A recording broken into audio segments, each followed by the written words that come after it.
we're going to introduce Assistant Professor Noah Askin. He is an assistant professor of teaching in the organization and management areas and is a sociologist by training.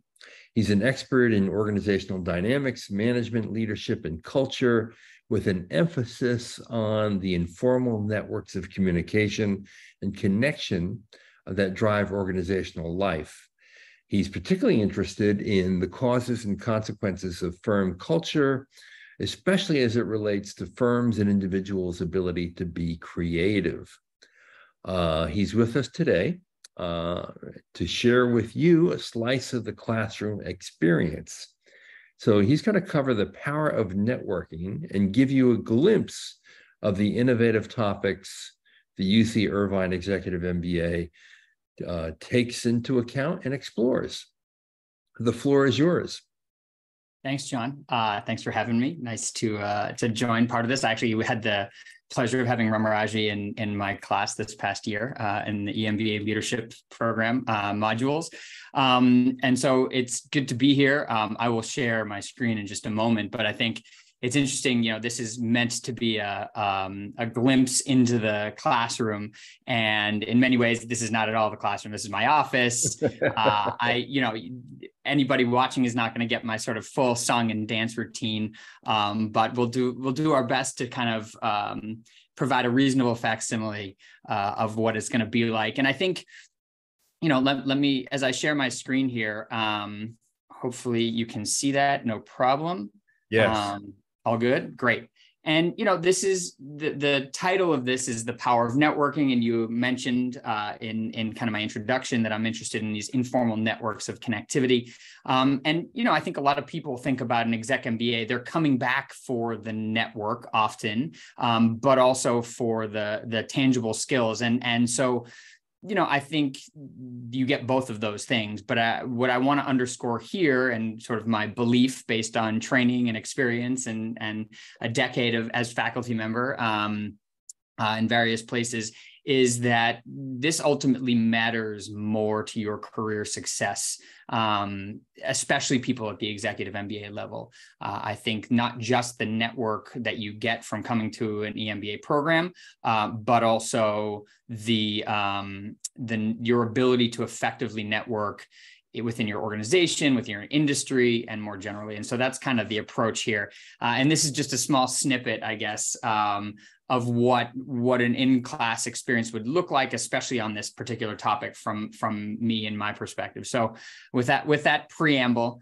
let's jump in. And I'm used to very interactive sessions with chat and all that good stuff. And I realize that that's going to be a bit of a challenge here. But if there's Q&A, if there's chat, frankly, even John, if you have questions, as you're the face that I can see here, don't hesitate to stop me, because that's really what I'm accustomed to. So let's start. This gentleman is named Albert Laszlo Barabaji, and he is one of the world's preeminent network scholars. And he wrote a book. He's written a lot of stuff, many articles, a couple books, and wrote a book called The Formula. This is a general audience book, not an academic book, but it kind of summing up a lot of the research and the received wisdom on networks. And what he says in the book, and I'm using this as my proof of concept or my justification. He has a quote that says, "Performance drives success, but when performance can't be measured, networks drive success." And this is based on decades of research in the networks field. And, I would actually add to this, it's when performance can't be accurately or very accurately measured. I think other than professional athletes and maybe some sales folks, accurately measuring performance is a pretty difficult thing to do. And that would suggest that really networks are going to drive success, both in terms of your ability to access customers, business, new ideas, but also in terms of how you're evaluated. And so, this kind of is my justification for why I think this is so important, but it underscores the value of spending time and energy on your personal and professional network. And so if you think about this from a more personal perspective, right? If you're an executive MBA student, you're coming back and you kind of possess two types of capital, for lack of a better word.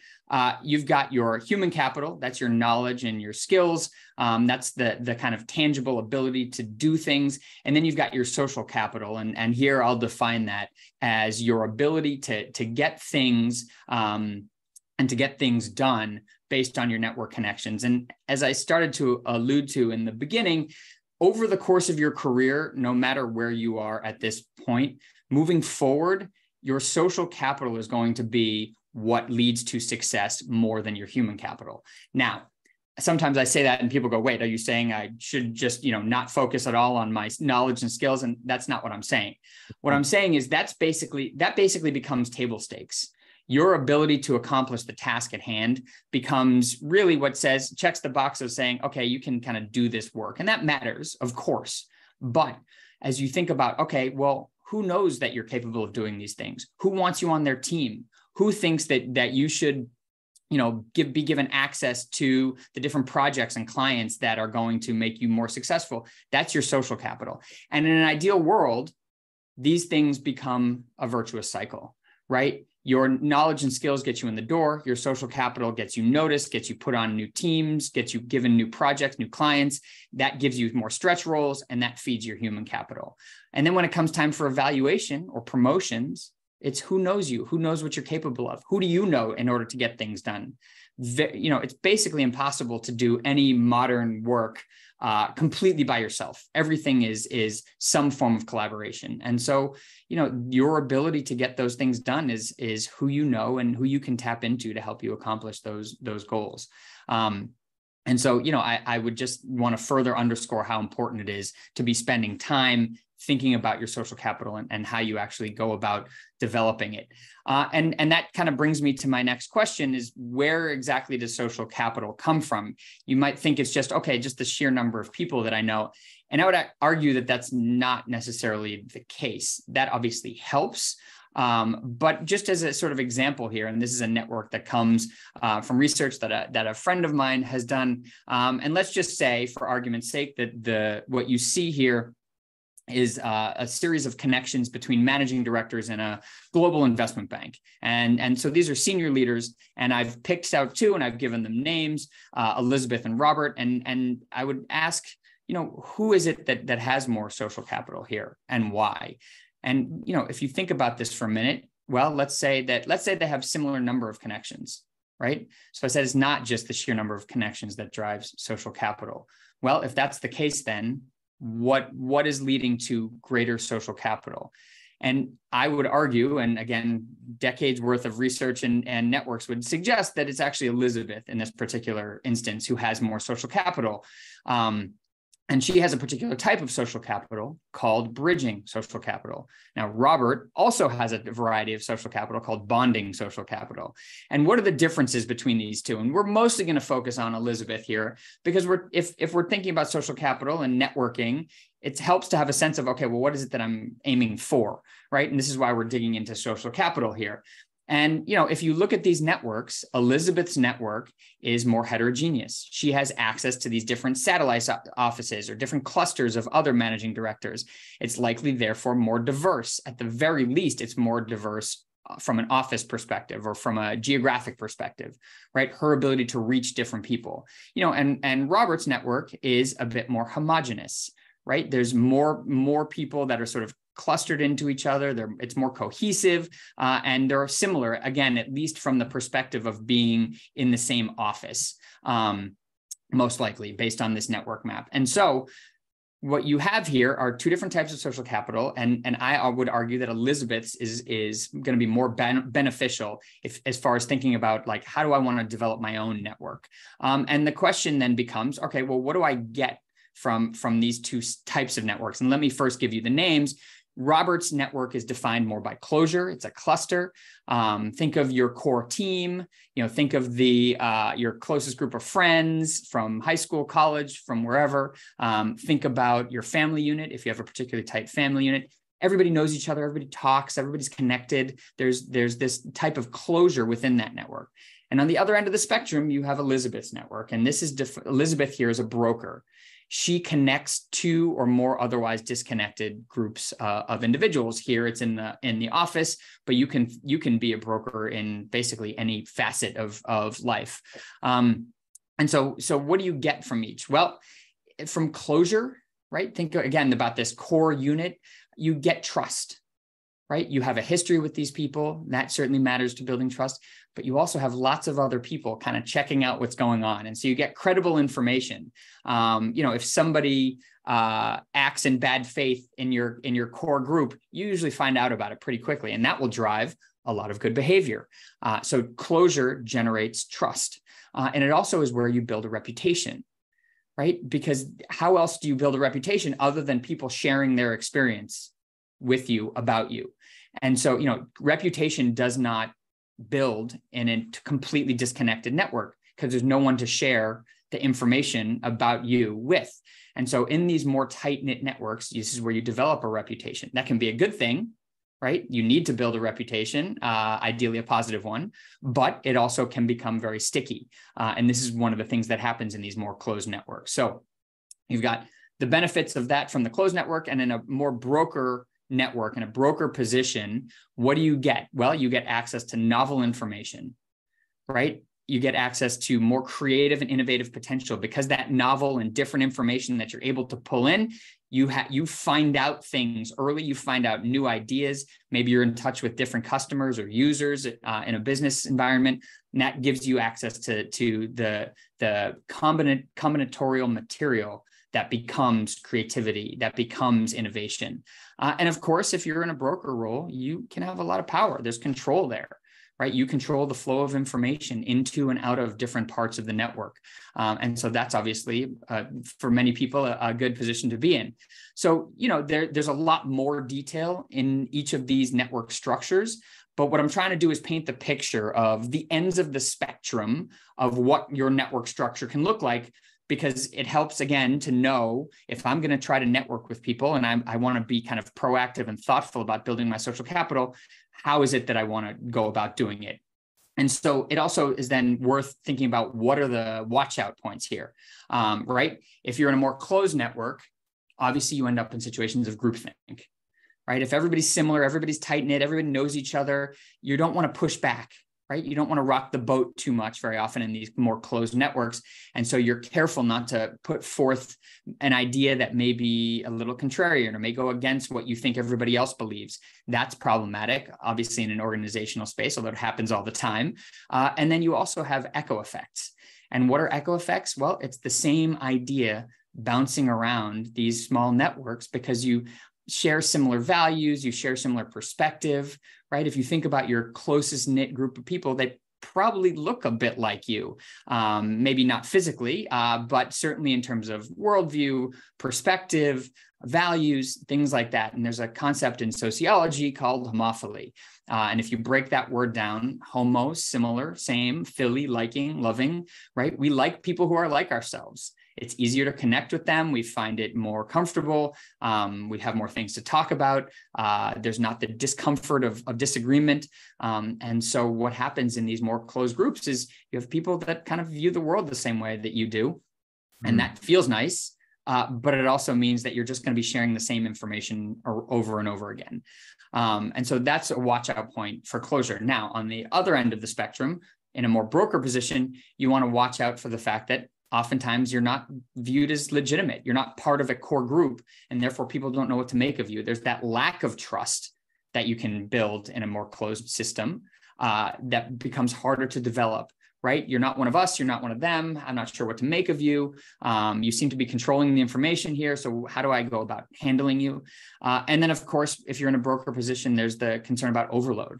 Right? There's the psychological overload of getting lots of different information and oftentimes conflicting information. And what do you do with that? That cognitive dissonance, that getting two perspectives from different parts of your network that both people that shared that with you know to be true, and yet they conflict with each other. We don't like that as humans. And so we find ways to kind of rationalize those one of those ideas away so that our worldview is not too conflicting. And then, of course, physical overload. if you are in a position of being a broker in your organization, you know that lots of people come to you. They want help. They want a connection. They want to know who to go to. And so you find yourself piecing together things for other people, making introductions, helping things flow. And by the way, you also have your own job to take care of on a consistent basis. And so this is part of the challenge that you run into in a broker position. So both have their benefits, both have their watch out points. And I think it's worth just painting the picture from a high level of what those are. And you can think about this, right? There's a nice metaphor, I think, that helps this. And for remembering, what is this like from an informational perspective? And you can think of Robert's position in closure as a little bit like drinking your own bathwater. I have two small boys. That's not one of them. And they do that, and it's gross. But the idea is a pretty valid one, in the sense of you're just kind of getting the same information over and over again and cycling it through. And so in an organizational context, if you want access to new and different information, you want the fresh water that comes from being a broker. You get that unfettered, not just playing to what you want to hear, which is what you often get in more closed networks. You want to get that new and different information. And so there's a useful metaphor as far as what access you get from these different positions. And then the nice tagline or sum up of this concept actually was coined in 1973 by a sociologist at Stanford named Mark Granovetter. And he dubbed it the strength of weak ties. Right. And he was looking at this from a job search perspective, right? That turns out that most people get their jobs not from their close friends. They find out about jobs not from their close friends, but from their acquaintances, their friends of friends, their distant ties, because they have access to those wider reaches of information networks. And they tap into different pools of information that provides access that you wouldn't otherwise have unless you had this connection to somebody well outside of your day-to-day world. And so this is kind of the idea here, right? The strength of your acquaintances that to providing new and different information is tremendously valuable. And so just, as a little sort of interim takeaway or an implication for people here, right? You think about if you walk into any new situation, you want to establish your reputation, right? You've all seen somebody who walks in day one and just tries to shake everybody's hand. People tend not to like that person very much. You have to have some credibility before you do it. And so you establish your reputation via a little bit more of a closed network, not completely closed off, but you have a little bit of a home base. And that could be your new core team, your new vertical within an organization. If you're more senior, you want to basically build that reputation, show you have the human capital that provides the credibility from which you can then branch out and start to develop your social capital more broadly. As you're doing that, you want to find a well-connected and respected mentor, somebody to help guide you, provide advice, give you the lay of the land, or a sponsor, somebody who has your back when you're not in the room, to help you gain access to these assignments, especially before you've been able to really develop your own social capital, and somebody who's there to help you with your PR. You kind of can't do your own PR work. It doesn't play very well socially. So you need somebody that's doing that for you. But the challenge is people often get stuck in that more closed network to begin with. It's comfortable. You again start to share opinions and values with these people. And so, you remember that, 3 months, 6 months in, you got to start breaking out of that, because sharing that same worldview is going to make you feel more connected, but it becomes pretty sticky. Those echo effects are harmful. They inhibit your ability to be creative, innovative, for other people to really get to know you and what you're capable of. And your reputation can become quite sticky. So you have to break out of your cluster. And so that's really one of the ideas that I want to drive home here. I think that's a critical point for anybody who is thinking about, developing their social capital within an organization. Okay, so just checking on time, look to be good. That's great. On connecting. I've hopefully painted a little bit of a picture, admittedly quickly and high level, of kind of different ends of a spectrum of what your network structure can look like. And, generally want to emphasize more towards the broker side of things, reaching out to new acquaintances, people with access to different pools of information. The closure, that happens pretty naturally. Those are the people we tend to connect with without needing a lot of prompting. And so how is it that you might want to direct your networking energy and activities as far as developing that network and moving towards being a little bit more of a broker, towards having access to that new and different information? And before diving into that a little bit more, it's worth acknowledging that we all have biases when it comes to connecting with other people, right? We tend to connect with the people that are closest to us. We don't really venture out very much. Life is busy. We have lots going on. And so we tend to kind of look at the people around us and like, I guess these are our friends now, or these are the people, this is our set within which we should be making our friends. Nothing wrong with that. But again, if you're going to try to get access to this new and different information, you kind of have to break a little bit out of your day-to-day routines and environments. Similarity, homophily, which I already alluded to. We connect with people who are more like us. Inertia, we tend to repeat the same connections and keep the same social relationships going. And so that becomes, that's normal, that's natural. But again, you have to sort of overcome that if you want to branch out. And then oftentimes networking tends to feel very surface level. Just get to know a little bit about you demographically. That doesn't really tell me a whole lot about who you are, what you care about, what matters to you, what you find most interesting. And so in addition to changing your routine, there's a little bit of change of the depth of connection that you're interested in, that I would be interested in prompting people to do. And so when you're connecting, then, if we're worried about this surface level only, what is it that actually drives human relationships, right? That's probably not something you've spent a lot of time thinking about unless you were a social scientist or deeply interested in just sort of the nature of relationships. But what actually invites relationships to develop in greater depth is ultimately searching for curiosity about the other and some empathy, some understanding of who this person is, where they're coming from, who they are, and why they are who they are. And how do you get into these things, right? Especially in an organizational context, like it's not necessarily easy, can be uncomfortable. There's power dynamics, status dynamics, hierarchical dynamics. And yet all human relationships require some measure of vulnerability in order to provoke or prompt that curiosity. That ultimately leads to the other person providing a little bit of vulnerability. And this is not just like sharing every deep, dark secret that you have. That's not vulnerability. That's just kind of like vomiting your problems on someone. This is a little bit of a sharing of who you are, what you wrestle with, where you might have struggled. And it invites curiosity from others. And it invites them. It says, hey, look, I trust you enough to share this. And all human relationships, whether personal or professional, if you're going to actually get beyond those surface level challenges, it requires a little bit of revealing of who you are, right? And that's vulnerability. And when you share vulnerability with somebody, right, it invites them to be more empathetic, to understand, oh, that's why this person responded this way in this particular situation or in this context. And, to create the flywheel, right, this is where trust comes from.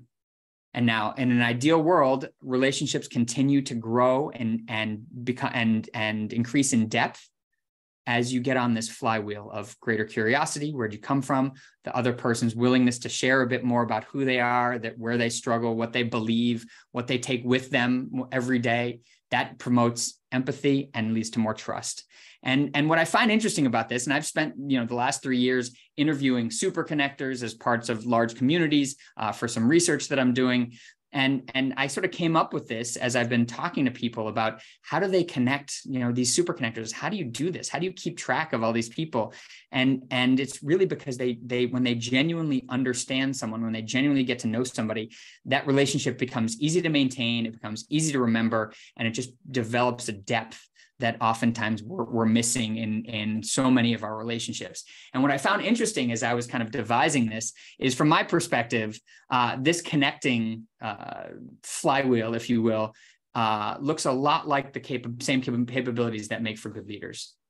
And so I think that, good leaders are great connectors, and great connectors are good leaders. And so there's something to this, having now spent a lot of time thinking about this and teaching it as well. So surface level, overcoming that, is really about sharing a bit of who you are and a bit more about inviting others to share who they are with you. So how do you go about doing this? First and foremost, you have to develop this like you would any other habit.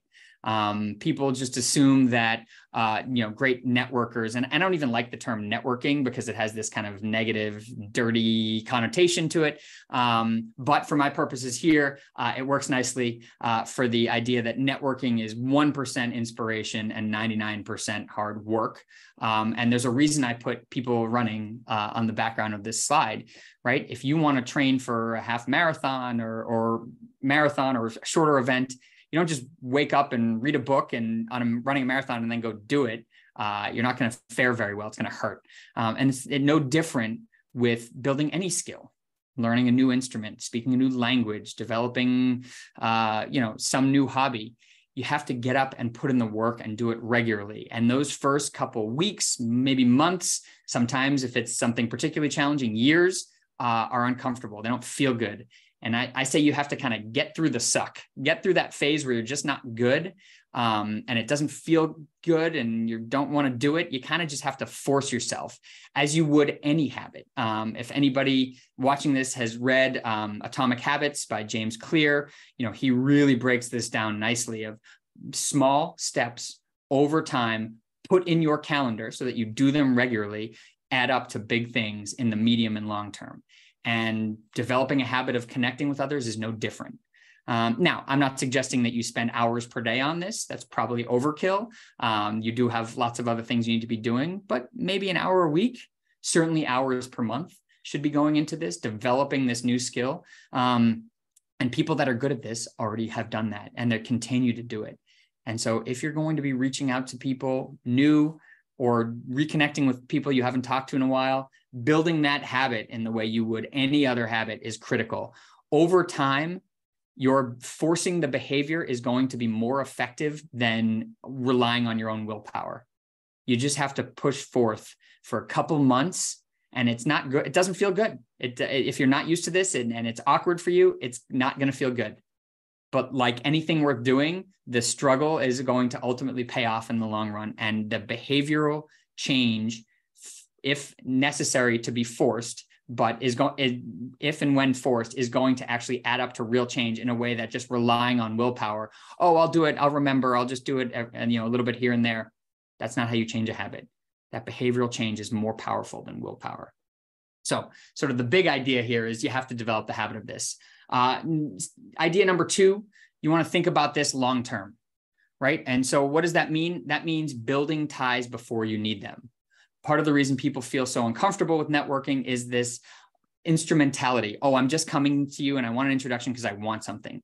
Now, people will expect that to some extent, and that's okay to some extent.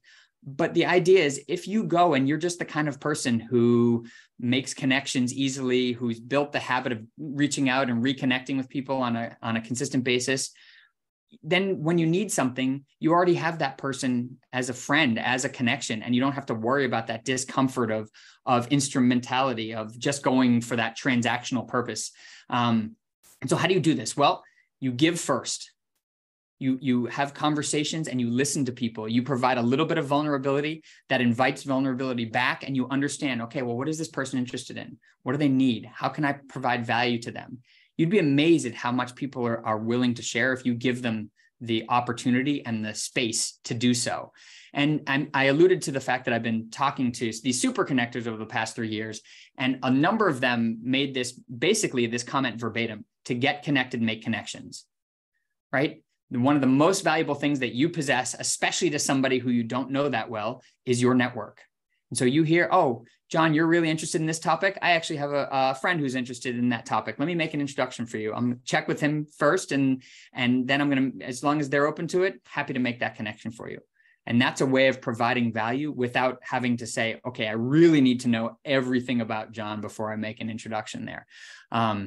So use your network and your already existing network as a resource, right? It's valuable. Tap into that. And part of the way that you do this over time is using what Adam Grant in the book Give and Take. Adam Grant's a Wharton professor. He's written a number of books, very successful, has a podcast called Work Life. He's kind of all over the place. He talks about the 5-minute favor. And the 5-minute favor suggests that anytime somebody comes to you and asks for a favor that can be done in 5 minutes or less, always do it, no questions asked. Because what you're doing is you're tapping into this very deeply ingrained idea of the norm of reciprocity, right? Deeply ingrained in all humans. And it's the second that somebody does a favor for you, it's triggered in them that at some point I owe them a favor in return. And so that 5-minute favor really invites people, right? And by doing that for people, you're inviting that return favor at some point in the future. And the idea is not to make this transactional, but just to be the kind of person who does little things here and there, and you can get them back in return if and when you need them. Most people don't sit there and sort of keep track. They're not keeping tally. Oh, John did me a 3-minute favor. I owe him 3 minutes in return. No, John helped me out. He made an introduction for me. If he ever comes to me, I'm of course happy to help him out however I can. And sort of by developing this over time, thinking about this not in the 1 week or 1 month time horizon, but the 6 month or 3 year time horizon, this becomes much more feasible. And that willingness to kind of dig in and get through this really becomes something that feels more tangible and frankly, just more possible. And so in addition to providing help, just a couple final points here, and John, I'm sure I've been told that you will have lots of questions for me. So I do. I'm cognizant of that. But just a couple of things in the same way that I would encourage you to give first and provide value. I would also suggest to not be afraid to ask for help. And this is where people tend to fall down a lot, especially in the networking world. There's this feeling of like, oh, asking for help makes me look weak or incapable, or it means that I'm going to then have to owe somebody something in return, or people are just going to say no, and that rejection is going to really feel uncomfortable. And there's actually a whole bunch of research that shows that we tend to grossly underestimate how willing people are to help. And there's some research, it's 15 years old at this point, but there's been other studies, but this one is a nice demonstration of, this was done in New York City and admittedly pre-pandemic, but you'll get the point. And the sort of the big ask was, you ask a stranger on the street to escort you from wherever you are in New York City, to an address that's about 5 to 10 minute walk away. And, how many people do you think you have to ask to get one person to do this? And people tended to overestimate the number of people they would have to ask to get help by a factor of 2. And so this piece of research used a couple of different asks, ranging from the smaller asks to more substantial asks. And across each one, people doubled the number that they thought they would have to ask in order to get positive responses. The first one is to do a questionnaire. The second one, to borrow cell phones from 3 different people to make a call. The third one was to get somebody to escort you to an address. And the fourth is the number of weeks it would take to reach a fundraising goal. And across all of them, it was double what it actually took. Even the cell phone, that one, when I first read this, I was like, really? People estimated it would take 10 people you have to ask 10 people in order to get 3 to just let you borrow a cell phone and make a call. It actually took 6 in practice. And so, people want to help. The real barrier is people's unwillingness to ask. People are much more likely to help than we think. And the barrier is just our unwillingness to ask. Now, if it's a simple, easy, short task that you can kind of do quickly and you're just asking for help, then people are going to think you're just outsourcing sort of busy work.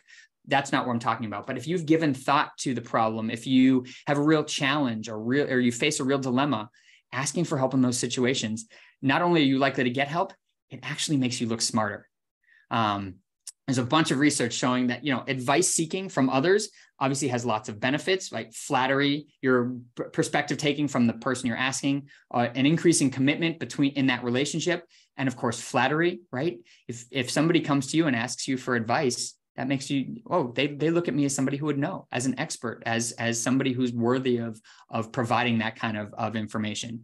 But what's really interesting is there's a bunch of research showing that people who regularly seek advice from knowledgeable colleagues, and they come with sort of good questions, showing that you've spent a little bit of time thinking about this, they're rated much more favorably by supervisors than by their supervisors than by people who don't ask for help at all, who think that they're going it alone and that's going to demonstrate their capability and their horsepower. And it's actually asking for advice shows that you're running into trouble and you're not just trying to power through, right? It's the smarter, not harder challenge. And so, I think there's a number of ideas here, and I just kind of want to leave you with maybe one final thought. And it's that in order to do all this, you have to break out of your comfort zone. It's not just a function of, okay, I'm going to put in my calendar and I'm going to do it. You kind of have to push yourself a little bit, again, in those early days. But remember, we're social animals, right? We are designed to connect. We are built to function societally. And that means through connecting with others and not just people that are just like us, not just our family unit. In order to survive and grow, we have to be able to connect with people who maybe don't see the world exactly the same way we do. I think there's a lot of examples right now of how our inability to do that or our unwillingness to do that is leading to some fairly substantial challenges, I would argue. And so, know that this isn't comfortable for anybody in the early going, but that in the long run, it matters tremendously. It really makes a difference personally. It makes a huge difference professionally. And so, I would strongly encourage you to keep that in mind, that it not only matters to your success, but that we're designed to do it. And so overcoming this kind of cultural barrier that gets put in us at some point of discomfort or unwillingness to do this and to make those connections. For those of you that are interested in this, I've got a handful of books. There's lots more than this, but a couple that come to mind, Connected by Nick Christakis and James Fowler. These are all general audience books, all about the power of networks and how they shape our lives. That's the subheading, but it's really what it talks about. Range is probably one of the best 2 or 3 business-ish books that I've read in the last, 5-7 years, all about why trying lots of different things, connecting to lots of different people and hobbies and activities and jobs tends to benefit individuals in the long run. And then Give and Take, which I alluded to before. And, no business school course, whether online or not, is worth its salt, starts or ends without a quote. And so mine comes from Maria Popova, who is she's a Bulgarian American. She's kind of like a literary critic. She writes runs a website called Brain Pickings. That's what it used to be called. The Marginalian is actually what it's called now. But I like this quote: "Presence is far more intricate and rewarding an art than productivity." I'll let that simmer there for a moment. And when it comes to connecting, and maybe not what you'd expect from an MBA or EMBA program, but I think it matters a lot. So as always, I've talked a lot. Happy to answer questions. John, fire away. Yeah, I love the value of, or the whole notion of social capital, because for generations, people really believed in that old cliche, keep your head down and your nose to the grindstone. And what you're essentially saying is if you do that and nothing else, you're going to go nowhere. You really have to invest time in building relationships that actually can help you perform better and make people like you. I mean, anyone who's worked in an organization knows that people who spend some time, and it needs to be seen naturally, I think, building relationships comes out better than those who are just in their office, working alone. That's definitely true. And yet there's some cultures and some disciplines that actually make it more naturally difficult to do what you're suggesting. It is a stereotype, but it's true. Engineers tend to attract more introverted people who are not socially adept. And I would imagine that for an engineer to do what you're suggesting that they do would be incredibly difficult, right? If the stereotype holds, yeah. Or someone from Asia who has been brought up in a culture where if you get the highest score on a test, that's the only thing that matters. So in other words, if you perform your job to your utmost ability, that's the only thing that matters. I would think that for people out of the cultures in Asia, this would be a difficult thing to grasp. Yeah, it could be, and I, arguably there is a Western bent to this and to a lot of the research behind it. Although that's not exclusive. It even shows that there is research showing that entrepreneurs and family business owners in China, right, where the Gaokao runs the entrance exam, is the entrance exam to not just to university but to sort of life in some ways. Right, entrepreneurs who have more of this broker network tend to be more innovative. Now, they struggle with that trustworthiness in a way that in the West, it's not quite to the same extent, but it's still there. And so, yeah, I think it may not come as naturally. But I would argue that there are cultures and people and clusters, even in more Western cultures, like you said, engineers may not feel as comfortable doing this. And so, I think if you think about engineers, let's say you're working in tech, let's say you're a coder, right? You're a programmer, developer. Your ability to actually deliver something that the end user is going to care about means that you have to communicate with them. You have to understand their challenges. You have to work with the people in product and in marketing and in sales and be effective at working that, and not just build the coolest piece of, write the coolest piece of code, but something that's actually going to meet the needs. And that's a function of your ability to connect. I also would think that the most effective networker is not Elizabeth and is not Robert, but is a blend of the two. Am I right?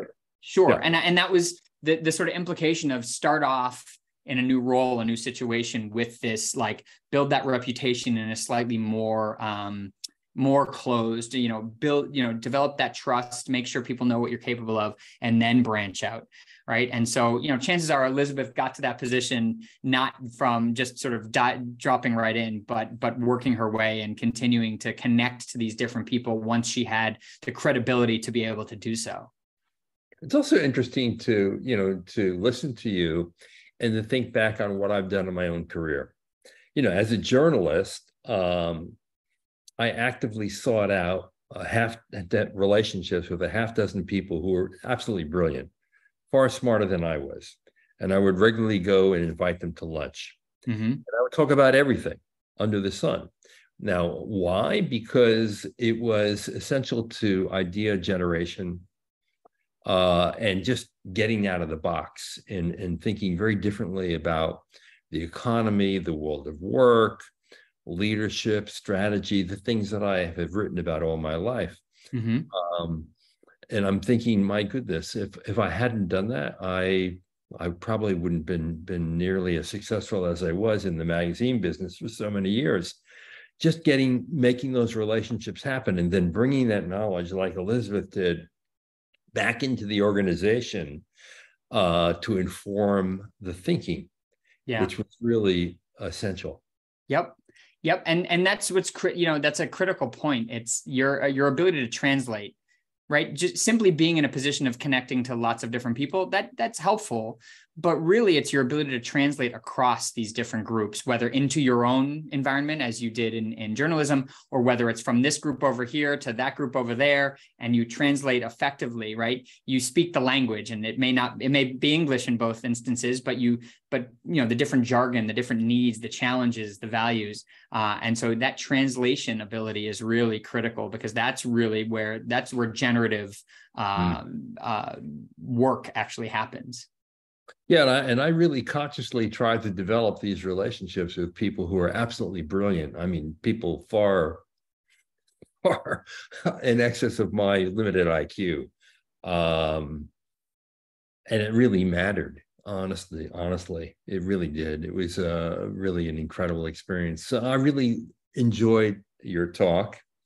And I think there's tremendous value in it, because I don't think people in general think about relationships as part of their capital, their personal capital. Mm-hmm. And just framing it that way is incredibly valuable. So thank you. Thanks, John. Appreciate it. And I hope all of you out there enjoyed it as well as I did. And really what this is just a tiny little sample of the knowledge, the tools, the understanding that you would get by going and getting an Executive MBA at UC Irvine's program. It's invaluable. So this is John Barrett with Poets and Quants. Noah, thank you so much for joining us. You were fantastic. Thanks, You John. make me want to go for an MBA, which I do feel is one of my lifelong regrets, not having gotten a master's in business. Anyway, Come on by. don't tell me there's still time. There's always time. It's never too late, John. It's true, really. All right. Thank you for watching, everyone. John Byrne with Poets and Quants. You've been watching The Power of Networking, sponsored by UC Irvine's Executive MBA program at the Mirage School of Business. Thanks for watching.